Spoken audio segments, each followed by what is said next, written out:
Puis-je vous en dire un peu plus sur Aldebano? Bien sûr. Tout a commencé avec la création de Nao, un robot humanoïde super mignon et entièrement programmable. Il est maintenant utilisé dans l'éducation, en primaire, secondaire, université et même en éducation spécialisée. Il y a aujourd'hui plus de 8000 Nao dans le monde entier. Ce qui est intéressant et qui ressort des études européennes ou internationales qui sont conduites sur l'utilisation du numérique, c'est que, et notamment l'Espagne de ce point de vue était un exemple intéressant, le numérique pour le numérique, ça ne fait pas progresser les élèves. C'est le numérique avec des enseignants qui savent comment utiliser le numérique, qui savent le doser, c'est très important une fois de plus, et qui encore une fois, l'utilise pour ses véritables vertus. Moi, j'estime que l'une des véritables vertus du numérique, c'est la différenciation pédagogique. C'est-à-dire le fait que non seulement on puisse donner des exercices différents aux élèves en fonction du niveau qu'ils ont atteint, mais aussi le fait qu'un élève, quand il est face à sa tablette ou à un ordinateur, ne craint pas l'erreur de la même façon que quand il doit répondre à l'oral en classe devant tout le monde. Et donc comme le statut de l'erreur change, alors cet élève n'hésite pas à recommencer jusqu'à trouver la bonne réponse et donc à comprendre la bonne réponse. Donc c'est cette question de la confiance en soi, de l'estime personnelle. Toutes les études vous disent qu'incontestablement elle est là, mais au-delà de la confiance en soi, il faut aussi des résultats académiques qui soient au rendez-vous, et pour que les résultats académiques soient là, il faut des enseignants qui sachent se servir des outils. Est-ce que c'est un changement de posture Non, ce serait un changement de posture si on leur demandait de changer de métier à l'occasion de l'arrivée du numérique. Moi, je ne crois pas du tout. Je crois que c'est une sublimation de leur métier. Parce que l'arrivée du numérique ne rend pas moins utiles les enseignants. Au contraire, elle les rend encore plus nécessaires. Elle leur permet encore plus de faire ce qu'ils savent faire, c'est-à-dire d'être à l'écoute des enfants, de comprendre les besoins des enfants, de consacrer du temps aux enfants. Parce que le numérique, par ailleurs, les soulage d'un certain nombre de tâches répétitives.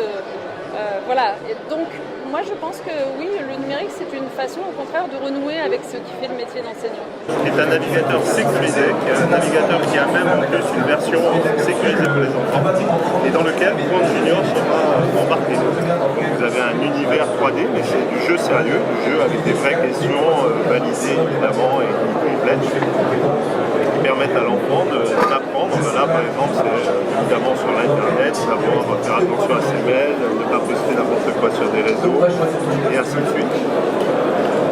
Tout ça lié avec des plateformes éducatives. J'étais dans une école à Clermont-Ferrand. À Clermont-Ferrand, comment vous savez? Les tweets, oui, on suit les tweets. Voilà, ils avaient ces appareils. Voilà, on je les espère reconnais. que ça passe partout. Ouais, dans une école primaire expérimentale, ils faisaient des maths avec. Mais non, très bien. Ça marche.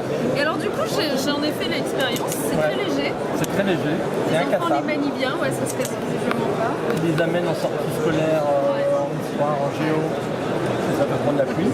Ils les utilisent souvent pour prendre les photos, Ils les utilisent pour prendre des photos, ils les utilisent pour faire des enquêtes de police en pédagogie différenciée, donc avec des enfants en difficulté qui en donnent beaucoup d'indices, ceux qui sont très en avance beaucoup moins, et puis qui essayent de résoudre les cas comme ça. Donc vraiment les profs sont en train de s'approprier le fonctionnement du numérique à l'école. Ils sont vraiment en train d'inventer le numérique de demain. Voilà. Et puis c'est l'avantage de la solution qu'on a faite, c'est qu'on a passé 4 ans à la construire avec les profs, donc c'est quand même celle qui est la plus adaptée aujourd'hui à ce qu'ils attendent. Et puis on est... Et là en fait vous en proposez plusieurs, en fait ça c'est l'école primaire, avec une interface primaire, et ça c'est le collège. Et puis voilà, et puis en fait ce qu'on propose qui est important, c'est la tablette, à la limite elle est accessoire, c'est tout le logiciel qu'il y a derrière qui est important. Non, tout le logiciel qu'il y a derrière, c'est ça qui est important. C'est-à-dire qu'aujourd'hui, on a vraiment conçu pour les profs de quoi faire avant la classe, pendant la classe, après la classe, de quoi faire les exercices. Enfin, il y a vraiment tout ce qu'il faut et qui permet à Guillaume de se montrer. Visualiser par exemple là, le globe en 3 dimensions avec le stylet. C'est un petit stylet actif et puis vous allez pouvoir choisir.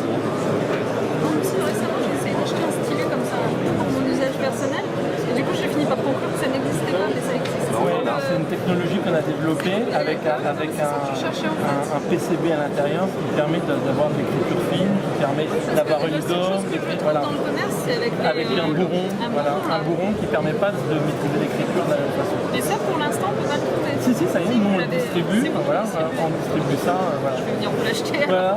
Je vous remets juste une petite télécommande, madame le ministre. Quizbox, je vous ai vu en Angleterre, c'est avec plaisir qu'on vous verra un jour sur un... Merci beaucoup. Toujours fabriqué... Et oui, je sais. Oui, et oui. Mais oui, je me souviens de vous. Sauf que, en fait, j'ai pas su l'utiliser. Ah, mais il faudra pas voir me avec la donner un partie application. On aura l'occasion un jour Merci. de vous le faire fonctionner. Merci. Bonne journée. Voilà, et puis, non. Je cherche à me mettre sur une page note. Effectivement, ça va vous permettre de gérer le globe facilement. Et sinon, si vous voulez faire des choses un petit peu plus précises, sur GeoGebra, pour les mathématiques dynamiques, là, le stylet avec GeoGebra, c'est parfait. Voilà, je vous laisse. Vous allez pouvoir faire des points, faire des droites, des petites symétries, des petits modèles en 3D. Après, je suis pas expert de GeoGebra, par contre, malheureusement, je n'ai pas ma licence de mathématiques. Bon, ok, ça a l'air de marcher Voilà, super bien. et puis on est vraiment dans... Où vous en êtes Aujourd'hui, maintenant, on est deuxième, donc ça c'est vraiment bien. Parce que c'est important qu'il y ait un Français qui soit porteur de la liberté pédagogique. Nous, c'est un vrai écosystème complet. Il y a la tablette, il y a le soft, il y a toutes les ressources, toutes les petites startups qui essayent de développer des contenus, on les accueille de façon bienveillante ici. Et puis surtout, comme je sais que vous avez signé tout à l'heure la charte de confiance, voilà, nous on a ce cloud qui est en France, on sécurise les données en France, on est les seuls à ne pas sécuriser en Californie, et ça c'est vraiment important. Donc il n'y aura pas de sollicitation commerciale des enfants, pas d'exploitation des données, pas de soumission à la publicité, et on le garantit, c'est fermé, et c'est fait par notre partenaire Atos, qui se lance aujourd'hui dans la concurrence avec Amazon. Et en termes de prix, vous êtes... Alors aujourd'hui, on est, je dirais, au milieu. Il y a les plus chers, c'est la marque à la pomme, et puis les moins chers qui sont plutôt les Chinois. Et nous, on est au milieu. Voilà, donc on est dans l'ébauche de la subvention. Elles sont sensibles à tout ça. Elles sont très sensibles, et aujourd'hui, elles commencent à comprendre que l'enjeu, c'est pas un enjeu de matériel. L'enjeu, c'est comment on transforme l'école par le numérique. Et elle commence à comprendre que ça doit être un vrai projet pédagogique et pas simplement une tablette. Et ça, c'est la force de ce projet qui a mis 4 ans avec l'aide du ministère à arriver. C'est que quand on livre aux enseignants, on livre avec quelque chose de clé en main où ils vont pouvoir repartir de ce qu'ils faisaient avant, mais inventer le futur du numérique. L'exemple même, c'est les enquêtes policières qu'on crée, ou c'est les batailles navales en maths pour faire prendre les abscisses et les ordonnées. C'est comment, à travers le ludique qu'apporte le numérique, on va inventer le futur. Et nous, on est là derrière pour aider à faire tout le développement logiciel qui va permettre de faire ça. Et c'est la seule solution qui est complète, c'est-à-dire le matériel, le logiciel, le contenu, le cloud et la formation des enseignants. Parce qu'on a des équipes sur le terrain, partie Guillaume, qui vont mettre en main, accompagner, parce que si on livre des palettes et qu'on dit débrouillez-vous maintenant, faites ce que vous voulez, ça suffit pas. Ce qu'il faut, c'est être avec les enseignants, leur dire voilà ce que vous pourriez faire, on pourrait vous mettre en relation avec tel et tel prof pour que vous compreniez, voilà comment ça va marcher. Il faut leur donner envie, ils ont tous super envie, il faut juste leur donner le déclic pour qu'ils y aillent. Vous pensez que les entreprises françaises ont une carte à jouer comme ça dans l'éducation de nos enfants, l'éducation numérique? Bien sûr, et notamment cette entreprise française, pour être franche, parce que comme c'était très bien rappelé, c'est un travail constant tout ça. C'est le résultat d'un travail de plusieurs années qui a conduit à penser en effet pas simplement l'équipement, mais aussi tout ce qui va avec, et notamment la protection des données. Le fait de pouvoir avoir un cloud qui soit hébergé ici, enfin, je le disais à l'instant à Jean-Yves Hepp, je pense que pour les collectivités départementales, parce qu'il faut vraiment bien que vous compreniez comment s'organise notre plan, l'État met à disposition, s'agissant de l'équipement, met à disposition des départements la moitié du montant que coûte l'équipement. Donc c'est un vrai soutien de la part de l'État. L'autre moitié est prise en charge par le conseil général, le conseil départemental. Et c'est donc le conseil départemental qui choisit, c'est pour ça que ce ne sera pas les mêmes entreprises partout sur le territoire, c'est pas le choix que nous avons fait, qui choisit l'entreprise à qui il confie d'équiper ses collèges.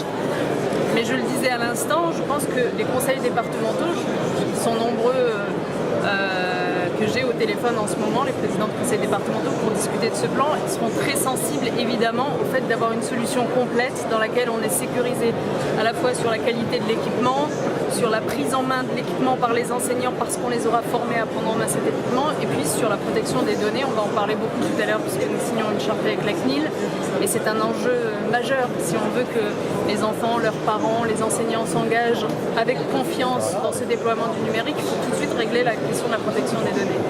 Voilà. Merci beaucoup. À bientôt. À bientôt. Maternelle, école, collège et lycée. Et de là, on a également tout ce qui est outil scolaire, génération d'emploi du temps, gestion de notes, gestion d'absence, des plateformes pédagogiques, donc c'est ce qu'on va regarder ensemble, et du contenu pédagogique formulaire pour mettre en place tout ça. Voilà, donc là j'arrive sur ma base de données, donc on a aujourd'hui une banque de données avec GitHub et également des partenaires, on a une dizaine de partenaires, donc on n'est pas fermé sur un seul éditeur. On a 12 000 granules aujourd'hui de disponibles sur cycle 3, cycle 4, donc dans les différentes matières. Donc si je regarde par exemple en mathématiques, peu importe, donc je peux voir les différents grains qui me sont proposés, donc de différentes natures, que ce soit des exercices, des animations. Là, on va avoir par exemple une activité autour du travail sur la proportionnalité de l'image. Donc je peux après travailler autour de tout ça. Bien évidemment, je peux travailler en mode collectif, au tableau, en mode individuel, sur une tablette, sur un ordinateur, sur un smartphone. Tout est compatible par rapport à ça. Et là, c'est un exemple des 12 000 activités qu'on a à proposer. Et je vais pouvoir aussi créer mes propres activités.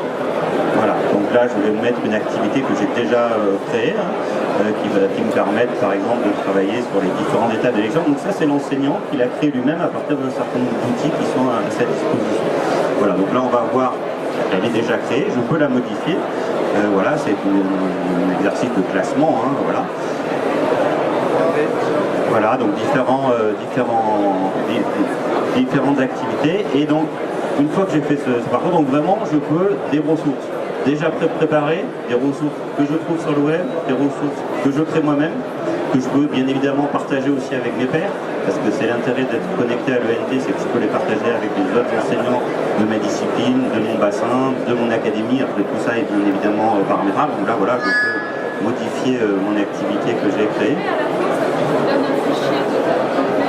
En fait, à la fin, je peux voir le parcours, en fait. Voilà, donc j'ai le parcours et je peux voir ce qui va, voilà, ce que j'ai choisi, et je peux l'affecter après à des élèves. C'est aussi ça l'intérêt de la connexion avec les ENT, c'est que là, maintenant que j'ai créé mon parcours, pour l'instant personne ne le voit, là j'ai tous mes élèves de ma classe et je peux les affecter, soit tous, soit individuellement, en fonction de ce que je veux faire, et je peux même aller personnaliser au niveau du type d'exercice. Par exemple, pour cet élève-là, je vais tout lui mettre, celui-là, je vais lui dire c'est pas la peine qu'il le fasse, etc. etc. Donc, voilà. Vous êtes enseignante en histoire-géographie, voilà, et vous êtes utilisatrice du portail Educail, et des différentes applications, je vous ai montré très brièvement. Tout à fait. Et donc avec les élèves, il est vraiment possible d'adapter complètement son contenu. Les différents partenaires permettent de télécharger les images, notamment sur le portail Histoire par image, et ainsi d'avoir accès à des ressources en très bonne qualité qu'on peut ensuite partager avec les élèves et avec ses collègues directement via les ENT. Mais le petit tour des stands que je viens de faire a été l'occasion de constater que oui, décidément, le plan numérique dans l'éducation est bel et bien en marche. Et qu'à la rentrée 2016 en particulier, je crois que vous allez pouvoir voir beaucoup de choses évoluer.